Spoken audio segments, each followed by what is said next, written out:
తెలంగాణలో కానీ ఆంధ్రప్రదేశ్లో కానీ రేషన్ కార్డు ఉన్న వాళ్ళకి ఒక పక్క జగన్ ప్రభుత్వం, ఇంకో పక్క రేవంత్ రెడ్డి ప్రభుత్వం కొన్ని గుడ్ న్యూస్లు చెప్తున్నారు. ఫస్ట్ ఏపీ ప్రభుత్వం గురించి చూద్దాం. ఆంధ్రప్రదేశ్ ప్రభుత్వం త్వరలో డేట్ ఇంకా రాలేదు, రెండు శుభవార్తలు ఉన్నాయి వాళ్ళవి. ఒకటి డేట్ ఉంది, ఇంకో డేట్ లేదు. ఒకటి ఏంటంటే త్వరలో కేవైసీ విధానాన్ని ఆల్రెడీ స్టార్ట్ చేశారు. ఈ యొక్క సిలిండర్లకు సంబంధించి, వంట సిలిండర్లకు సంబంధించి కేవైసీ విధానాన్ని ఇప్పటికే ఆయా సిలిండర్ మార్కెట్లో లేదా సిలిండర్ కంపెనీల్లో స్టార్ట్ అయింది. థంబ్ వేయాలి, మొత్తం మనకు సంబంధించినటువంటి అన్ని చెక్ చేయించుకున్న తర్వాత త్వరలో 400 రూపాయలు సబ్సిడీ ఇవ్వబోతోంది ఆంధ్రప్రదేశ్ ప్రభుత్వం. దీనికి సంబంధించి మనం కేవైసీ కంప్లీట్ చేసుకుని రెడీగా ఉంటే కనుక ఆ పథకం ఎప్పుడైతే స్టార్ట్ చేస్తారో అప్పటి నుంచి 600 రూపాయలకి గ్యాస్ సిలిండర్ పొందేటువంటి పరిస్థితి ఉంది. ఫస్ట్ 1000 రూపాయలు కట్టేస్తాము, తీసేసుకుంటాము. మిగిలినటువంటి సబ్సిడీ అమౌంట్ 400 ఏదైతే ఉందో వాళ్ళు మళ్ళీ మన బ్యాంక్ అకౌంట్లో వేస్తారు. ఇదొక పథకం ఆంధ్రప్రదేశ్ సంబంధించి.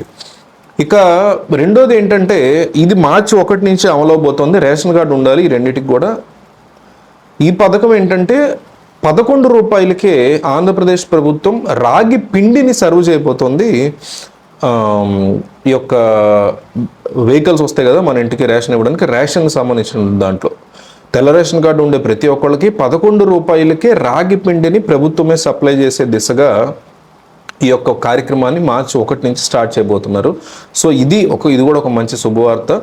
చాలా మందికి తెలియదు, సో షేర్ చేయండి ఆంధ్రప్రదేశ్ వాళ్ళు. అట్లాగే తెలంగాణ ప్రాంతానికి చూస్తే ఈ నెల ఫిబ్రవరి నెలాఖరు లేదా మార్చి ఫస్ట్ వీక్ లోపు తెల్ల రేషన్ కార్డు ఉన్న ప్రతి ఒక్కళ్ళకి కూడా 500 రూపాయలు సబ్సిడీ, గ్యాస్ సిలిండర్ 500కే ఇవ్వబోతున్నారు. సో మిగతా 500 సబ్సిడీ ఇవ్వబోతోంది ప్రభుత్వం. దీంతోపాటు 200 రూపాయలు 200 యూనిట్లకు సంబంధించిన కరెంటు బిల్లును కూడా రేవంత్ రెడ్డి ప్రభుత్వం ప్రజల మీద భారం పడకుండా 200 యూనిట్ల వరకు ఉచితంగా కట్టేలాగా ఇప్పటికే తెలంగాణ వ్యాప్తంగా కరెంటు మీటర్స్ కానీ రీడింగ్లు తీసుకునే వాళ్ళు కానీ ఇంటింటికి వెళ్తున్నారు. అక్కడ కూడా కరెంటు బిల్లు ఇంట్లో ఉండే వ్యక్తి ఒకే వ్యక్తి అయి ఉన్నారా లేదా అద్దిల్లా వేరే వాళ్ళ పేరు మీద ఉందా, ఇట్లా ఉన్నప్పుడు ఏం చేయాలి, వీటి మీద ఇప్పటికే కసరత్తు స్టార్ట్ అయింది. ఇక్కడ 2 శుభవార్తలు, ఇక్కడ 2 శుభవార్తలు ఉన్నాయి.